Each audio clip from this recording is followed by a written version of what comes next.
Bapak Pendeta, bagaimana itu berdoa dalam roh dan kebenaran? Roh itu lawannya kedagingan. Jangan berdoa dalam kedagingan. Kebenaran itu lawannya adalah kemunafikan.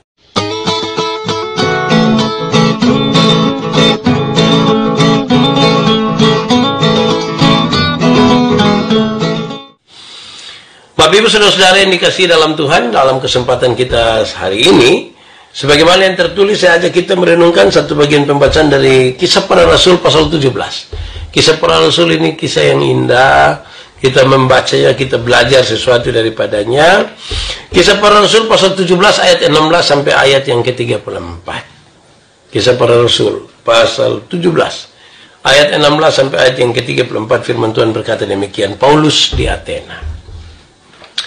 Sementara Paulus menantikan mereka di Athena, sangat sedih hatinya, karena ia melihat bahwa kota itu penuh dengan patung-patung berhala. Karena itu di rumah ibadah ia bertukar pikiran dengan orang-orang Yahudi dan orang-orang yang takut akan Allah. Dan di pasar setiap hari dengan orang-orang yang dijumpainya di situ. Dan juga beberapa ahli pikir dari golongan Epikuros dan Stoa bersoal jawab dengan dia. Dan ada yang berkata, apakah yang hendak dikatakan si Peter ini? Tetapi yang lain berkata, rupa-rupanya ia adalah pemberita ajaran dewa-dewa asing. Sebab ia memberitakan Injil tentang Yesus dan tentang kebangkitannya. Lalu mereka membawanya berhadapan dengan sidang Areopagus dan mengatakan, bolehkah kami tahu ajaran baru? Mana yang kau ajarkan ini? Sebab engkau memperdengarkan kepada kami perkara-perkara yang aneh. Karena kami ingin tahu apakah artinya semua itu. Adapun orang-orang Athena dan orang-orang asing yang tinggal di situ tidak mempunyai waktu untuk sesuatu selain untuk mengatakan atau mendengar segala sesuatu yang baru. Paulus pergi berdiri di atas Areopagus dan berkata, hai orang-orang Athena, aku lihat bahwa dalam segala hal kamu sangat beribadah kepada dewa-dewa. Sebab ketika aku berjalan-jalan di kotamu dan melihat-lihat barang-barang pujaanmu, aku menjumpai juga sebuah mezbah dengan tulisan, kepada Allah yang tidak dikenal. Apa yang kamu sembah tanpa mengenalnya, itulah yang kuberitakan kepada kamu. Allah yang telah menjadikan bumi dan segala isinya. Ia yang adalah Tuhan atas langit dan bumi, tidak diam dalam kuil-kuil buatan tangan manusia, dan juga tidak dilayani oleh tangan manusia, seolah-olah ia kekurangan apa-apa, karena dialah yang memberikan hidup dan nafas dan segala sesuatu kepada semua orang. Dari satu orang saja ia telah menjadikan semua bangsa dan umat manusia untuk mendiami seluruh muka bumi, dan ia telah menentukan musim-musim bagi mereka dan batas-batas kediaman mereka, supaya mereka mencari dia dan mudah-mudahan menjamah dan menemukan dia, walaupun ia tidak jauh dari kita masing-masing. Sebab di dalam dia kita hidup, kita bergerak, kita ada, seperti yang telah juga dikatakan oleh pujangga-pujangga.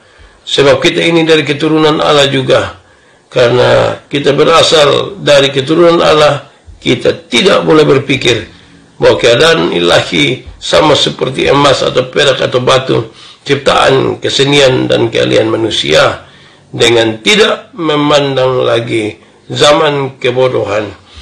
Maka sekarang Allah memberitakan kepada manusia bahwa di mana-mana semua mereka harus bertobat, karena ia telah menetapkan suatu hari pada waktu mana ia dengan adil akan menghakimi dunia oleh seorang yang telah ditentukannya, sesudah ia memberikan kepada semua orang suatu bukti tentang hal itu, dengan membangkitkan dia dari antara orang mati ketika mereka mendengar tentang kebangkitan orang mati, maka ada yang mengejek dan yang lain berkata, lain kali saja kami mendengar engkau berbicara tentang hal ini. Lalu Paulus pergi meninggalkan mereka, tetapi beberapa orang laki-laki menggabungkan diri dengan dia dan menjadi percaya. Di antaranya juga Dionysius, anggota majelis Areopagus, dan seorang perempuan bernama Damaris, dan juga seorang laki-laki lain bersama-sama dengan mereka. Demikian firman Tuhan. Yang berbahagia adalah setiap orang yang mendengar firman, memelihara dan melakukan dalam hidup setiap hari. Shalom. Baik, Bapak Ibu Saudara-saudara, saya mulai khotbah malam hari ini di malam penuh berkat dengan sebuah pertanyaan ringan untuk saudara pikirkan sedikit. Sebenarnya, apakah Tuhan Allah itu jauh dari kita atau dia dekat dengan kita? Saya ulangi, apakah Tuhan Allah itu jauh dari kita atau dekat dengan kita? Hanya ada dua jawaban. Kalau saudara bilang jauh, lalu bagaimana sekarang kita bisa menemukannya bersama-sama dengan dia? Kalau saudara bilang dekat, wow, lalu apa yang kita lakukan kalau dia ada dekat dengan kita? Baik, Bapak Ibu Saudara-saudara, kita membaca satu bagian pembacaan Alkitab sesungguhnya yang menolong kita untuk melihat apakah memang Tuhan itu jauh atau justru dia dekat dengan kita. Saudara-saudara, apa sebab manusia merasa jauh dari Tuhan Allah? Kadang-kadang Tuhan itu ada dekat dengan kita. Tapi kenapa? Apa yang membuat manusia itu kadang-kadang merasa jauh dari Tuhan Allah? Ini jawaban-jawaban yang menarik. Pertama, karena tidak mengenal Allah dengan baik. Kalau tidak mengenal Allah dengan baik, kita selalu merasa Tuhan tidak dekat dengan kita. Kita merasa dia ada di tempat jauh. Orang-orang Athena, Yunani, sangat tekun beribadah kepada Allah. Pembacaan tadi telah menunjukkan. Ayat 22 dari pembacaan tadi, mereka sangat giat beribadah. Namun mereka tidak mengenal dengan baik siapa Allah yang harus disembah. Mereka tidak tahu. Mereka beribadah dengan rajin, tapi mereka tidak tahu siapa yang mereka sembah. Karena tidak mengenal Allah dengan baik, maka terjadilah kesalahan dalam penyembahan. Memang kita mesti kenal Tuhan dulu. Kenal dulu dia pun mau seperti apa. Baru kemudian kita menyatakan penyembahan kita ya kepada Tuhan. Nah, jika kita tidak mengenal Allah dengan baik, saudara-saudara, maka kita pasti akan merasa Tuhan Allah itu sangat jauh. Bahkan sebegitu jauhnya seringkali sejumlah orang merasa tidak penting lagi bersama-sama dengan Tuhan karena jaraknya jauh. Dia akan lebih banyak menikmati apa yang menjadi catatan-catatan dari manusia, dari teman, daripada apa yang dari Tuhan. Saudara-saudara, menyembah Tuhan Allah tanpa mengenal Tuhan Allah yang sebenarnya adalah sesuatu ibadah yang sia-sia. Itu ibadah sia-sia. Menyembah, beribadah, tapi tidak tahu kepada siapa dia sembah. Itu sia-sia. Kedua, saudara-saudara, kenapa banyak orang merasa Tuhan itu jauh? Karena dia tidak melihat Allah. Tidak melihat Allah. Tuhan Allah tidak dilihat. Nah, bagaimana kita ingin mengatakan bahwa dia dekat? Padahal dia tidak dilihat. Saudara-saudara, Allah adalah roh yang tidak bisa dilihat dan diraba dengan indera manusia. Allah itu roh.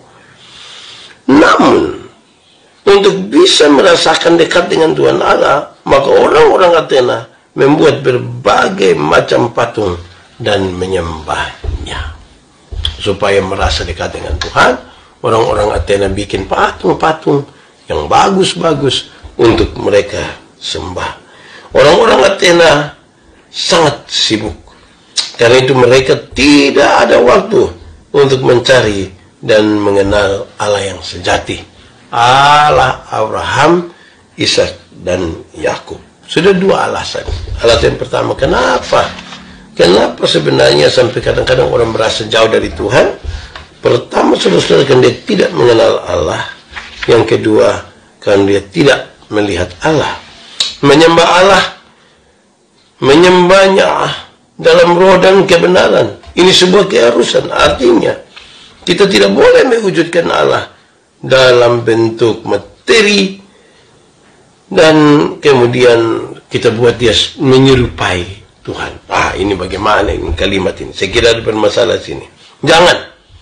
Janganlah kita kemudian untuk menunjukkan apa yang kita sementara imani, lantas kita mau supaya dia dibentuk secara materi yang menyerupai apapun juga. Nah, ini yang bahaya ini. Ini yang salah ini. Itu kedua. Ketiga, saudara-saudara, alasan kenapa sekali sampai kenapa sekali sampai kita merasa Allah itu jauh? Bukan saja karena persoalan yang kedua, tapi yang ketiga, karena manusia berdosa di hadapan Allah. Tuhan Allah itu kita rasa jauh karena kita ini berdosa kepadanya. Dia yang suci kudus itu, bagaimana dosa kita dapat menghampiri dia? Ini sebuah kemurahan yang besar. Dosa adalah pemisah antara manusia dengan Tuhan Allah. Dosa itu memisahkan manusia dengan Tuhan Allah. Karena itu Paulus mendorong orang-orang Athena untuk segera bertobat. Mereka mesti bertobat, sebab penyembahan berhala adalah satu dosa yang benar. Ini tidak ada langkah lain, mesti bertobat. Nah, saudara-saudara, bagian yang kedua adalah, kalau pertama itu sangat berkaitan dengan kita yang merasa Tuhan jauh, lantas sejumlah catatan penting. Tapi bagian berikut, saudara-saudara, alasan kenapa pembacaan tadi mengatakan Allah itu tidak jauh, Allah itu dekat saja. Sebenarnya apa yang menjadi alasan? Saudara-saudara, kenapa? Karena mereka punya pengalaman bersama Tuhan. Dulu Saulus, dia orang yang tidak percaya Yesus, maka berusaha untuk membinasakan orang-orang yang percaya kepada Yesus. Ia melakukan penganiayaan yang sangat besar. Dia ada upaya untuk menghancurkan betul-betul agama Kristen. Namun dalam perjalanan ke Damsyik, Tuhan menarik dia kepada jalan yang benar. Dia kembali kepada Tuhan Allah. Dia harus menentukan dan menetapkan dirinya untuk itu. Dan ini yang menjadi alasan. Selanjutnya, saudara-saudara, langit dan bumi serta segala isinya adalah ciptaan Allah. Ya, betul. Langit, bumi, segala sesuatu yang ada di dunia ini adalah ciptaan Tuhan Allah. Kalau begitu, Tuhan Allah melakukan sebuah proses penciptaan yang cukup baik bagi kita. Kita tinggal menikmati itu semua. Tuhan Allah menciptakan dari tidak ada menjadi ada. Jika tidak ada Allah, maka tidak ada pula yang diciptakannya. Berarti setiap melihat ciptaan Tuhan yang luar biasa, pikiran, perasaan kita semua tertuju hanya kepada Tuhan Allah itu. Nah, kenapa saudara-saudara? Kita semua ini sesungguhnya adalah satu keturunan saja. Adam, Hawa, ada nenek moyang semua manusia. Nah, ini berarti saudara-saudara, kita butuh belajar satu dua catatan ini. Di dalam Tuhan Yesus, kita hidup, bergerak, kita melakukan aktivitas. Itu di dalam tuntunan yang luar biasa. Tuhanlah yang menetapkan musim dan tempat tinggal bagi orang-orang percaya. Tuhanlah yang mengatur semuanya. Tuhan yang menolong kita untuk ada seperti hari ini. Karena itu, saudara-saudara, maka mestinya kita tidak sekadar menunggu mujizat untuk percaya bahwa Tuhan itu ada dan dekat dengan kita. Banyak orang nanti ketika ada mujizat dulu baru dia melihat dan merasakan bahwa Tuhan dekat. Tidak. Walaupun itu bisa saja terjadi, saudara, karena Tuhan yang turut intervensi. Tapi saya mau kasih tahu kita, saudara-saudara, bahwa hal ini penting. Bagaimana Tuhan Yesus Kristus dinubuatkan akan lahir ke dunia. Ini hal-hal yang mestinya mereka secara teliti mengatur, melihat, dan merasakan bahwa Tuhan itu ada, datang. Atur kita pun diri, untuk dekat-dekat dengan Tuhan Allah.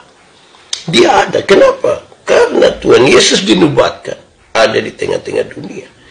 Dia dilahirkan dari benih manusia. Dia dilahirkan dari rahim seorang perempuan. Dan ini menjadi sebuah catatan yang sampai hari ini masih ditolak oleh banyak orang. Tuhan Yesus disebut Immanuel. Dia menyertai kita, berarti dia tidak jauh dari kita.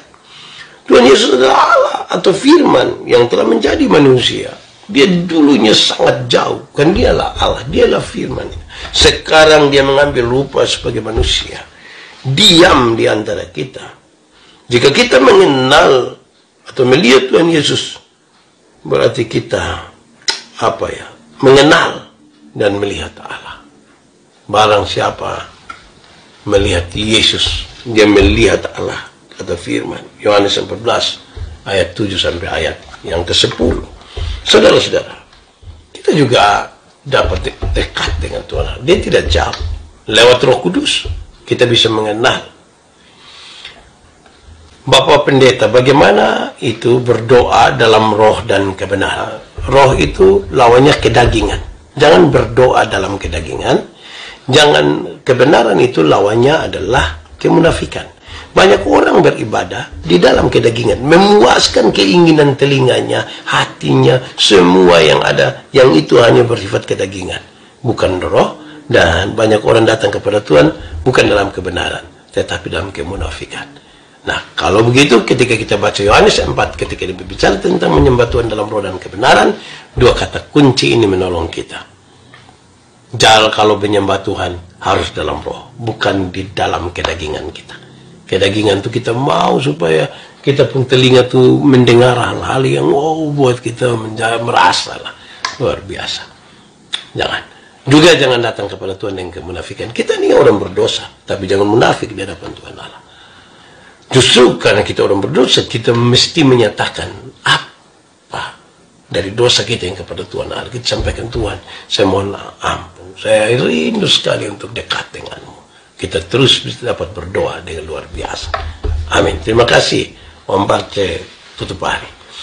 Bapak saudara, di titik inilah mulai dari penyataan-penyataan Allah, mulai dari kehadiran Yesus Kristus, Roh Kudus. Mestinya setiap orang tahu bahwa Tuhan dekat-dekat dengan kita. Apa untungnya kalau Tuhan dekat dengan kita? Kalau Tuhan dekat dengan kita, dia membimbing kita. Waktu kita mulai jalan salah, jalan menuju maut, jalan menuju kebinasaan, dia tarik kita. Hai, hati-hati, itu salah. Kalau Tuhan dekat dengan kita, kita mau melakukan sesuatu pun kita takut. Oh, ini ada Tuhan di sini. Tuhan melihat, Tuhan tahu semua. Betapa indahnya ketika orang dekat dengan Tuhan. Tadi sudah dikatakan, kenapa banyak orang merasa Tuhan itu jauh? Ya kan dia tidak mengenal Tuhan. Orang-orang Athena beribadah, tapi dia tidak tahu kepada siapa dia menyembah. Dia tidak tahu. Padahal dia beribadah dengan sangat tekun. Banyak orang rajin sekali ikut dalam berbagai aktivitas bergereja, tapi rupa-rupanya dia hilang. Iya, dia hilang. Dia tidak dekat dengan Tuhan. Dia mencari dirinya di tengah-tengah. Hati-hati, saudara.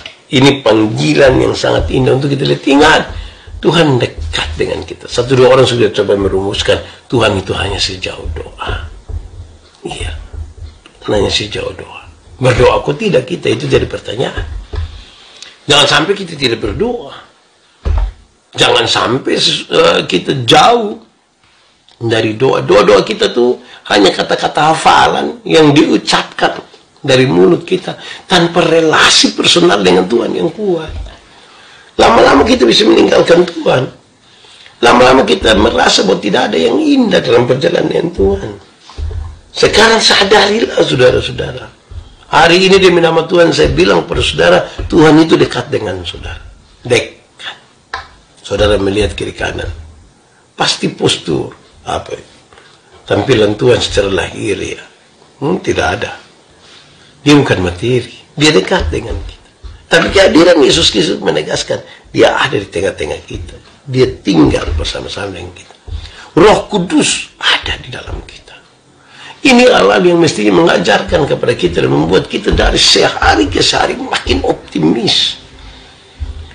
Makin tahu bahwa ternyata kita bukan percaya kepada sesuatu yang sia-sia. Kita bukan percaya kepada sesuatu yang tidak dapat melakukan apapun. Justru kita sementara percaya kepada Tuhan Yesus yang dekat dengan kita. Memahami betul apa yang menjadi pergumulan kita. Memahami siapa diri kita lebih dari kita mengenal diri kita sendiri. Sekali lagi, Tuhan itu mengerti kita lebih dari kita mengerti diri kita sendiri. Lalu apalagi yang kurang dalam kondisi seperti ini? Saudara-saudara ingat besok pagi beribadah. Pergilah ke gereja saudara. Pergi jangan untuk memuaskan telinga saudara, tapi pergi untuk beribadah dengan Tuhan. Saudara berjumpa dengan Tuhan di sana. Saudara tidak pergi untuk melihat tampilan dari orang-orang yang menjadi pelayan altar di sana. Tidak. Saudara sementara bawa hati yang terbuka karena Tuhan sangat dekat dengan saudara. Bahkan malam hari ini ketika saudara mau istirahat pun Tuhan ada dekat-dekat dengan saudara. Firman-Nya dekat dengan saudara. Kehadirannya itu dekat. Roh itu dekat sekali dengan saudara. Jangan pikir dia sangat jauh. Jangan pikir dia tidak ada di sekitar kita. Jangan pikir bahwa kita sementara sendiri dan menguasai hidup kita sendiri. Tidak. Ada Tuhan di sana. Tuhan yang menguasai kita menyiapkan rancangan masa depan, rancangan damai sejahtera buat anak-anak yang dikasihinya. Kalau begitu saudara-saudara, Tuhan itu mestinya kita gambarkan sebagai yang dekat dengan manusia. Tapi dia mau supaya manusia tidak terbelenggu di dalam dosa. Dia mau manusia itu bebas, selamat, aman, menjadi luar biasa. Karena dia menyertai. Karena Tuhan itu menolongnya. Amin. Semoga malam hari ini menjadi bagian yang indah buat saya dan saudara. Saya tidak mau banyak supaya besok pagi kita beribadah lagi di gereja masing-masing. Saya berharap saudara dengan setia dapat mengikutinya. Besok malam kita jumpa lagi di malam penuh berkat, malam penuh sukacita. Amin. Jangan lupa istirahat. Ajak orang-orang terkasih berdoa dan kemudian istirahat. Sudah, besok pagi kita mulai lagi di gereja kita masing-masing. Tuhan memberkati kita. Oh, masih ada satu. Bapak Pendeta, Roh Kudus apakah ada di dalam hati kita kah? Sebenarnya Roh Kudus yang mau tinggal di dalam hati. Roh Kudus ini ada di sekitar kita. Dia ada juga di dalam hati kita. Roh yang bekerja itu kemudian menunjukkan buah dari roh itu. Dia dari dalam ini. Nah, bagaimana roh itu ada di dalam diri kita? Roh itu tidak bersatu dengan kepahitan di dalam kita. Tidak. Roh tidak mau dengan hati yang meluap-luap dengan amarah dan ingin balas dendam. Penuh kepahitan. Tidak. Kita butuh kuras keluar itu. Melalui pengampunan kita. Kita lepaskan semuanya di situ. Hati kita menjadi bersih. Roh Kudus masuk dan hidup kita berbuah. Tuhan tinggal di dalam kita. Roh itu ada di dalam kita. Dekat sekali. Firman itu, Tuhan itu dekat di mulut kita. Kita bicara firman. Dan itu mestinya dari hal yang indah tiap-tiap hari. Daripada kita tipu-tipu, bikin hoax sana sini. Lebih baik kita menyatakan Tuhan yang dekat dengan mulut kita. Tuhan yang ada di dalam hati kita.